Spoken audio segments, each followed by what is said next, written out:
Well, I think they were told it was 500,000 to 1, Dermot. So imagine the surprise of Karen Roger, who's with me now, when young Isla and Rowan came to join the brood. Now a mother of 6, Karen.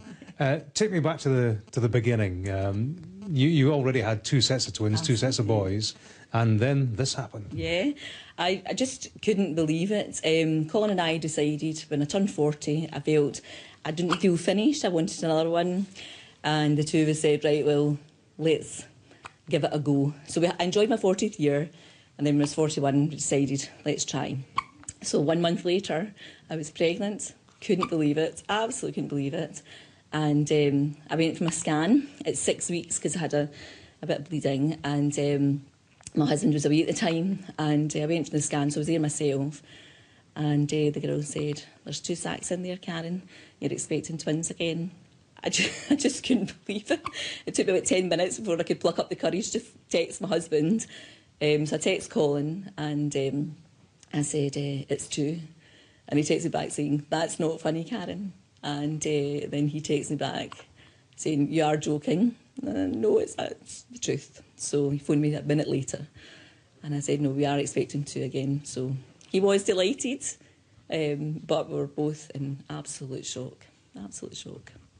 And now you're home. You came home from hospital last night. What's been the reaction of the rest of the gang? Oh, the boys are absolutely in love with these 2 girls. The 2 older boys sat last night for 2 hours on the couch just holding them and hugging them, and they just couldn't believe, they just are in love, absolutely in love. The 2 younger boys, they're 12. They were a bit like, oh, hello.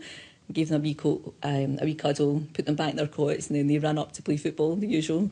But their older brothers are just delighted, absolutely delighted. Now, talk me through some of the logistics and the practicalities in all of this. It must be quite a challenge having 6 youngsters. Yeah, I know it is. I think the biggest thing is the sleep deprivation, obviously, but we're doing not too bad. Another thing is doing simple things like going to the supermarket. Putting the 4 boys in the car was difficult. 4 boys and 2 prams when they were young. There's 2 years between them. That was quite difficult. But now it'll be 6 kids, 1 pram. It looks like we're going to the south of France when we're going 2 miles down the road to the local supermarket. And what's the best, looking ahead, what's the best thing about having a gang of 6 in the house? For me, I think it is you're always going to have company. We're going to have lots of people sitting around the Christmas dinner table. I just love it. I just love having a big house full of people, full of happiness, full of joy. Yeah, it's fantastic. Karen, thank you very much indeed. Karen Roger there with 2 of the best behaved babies on the planet.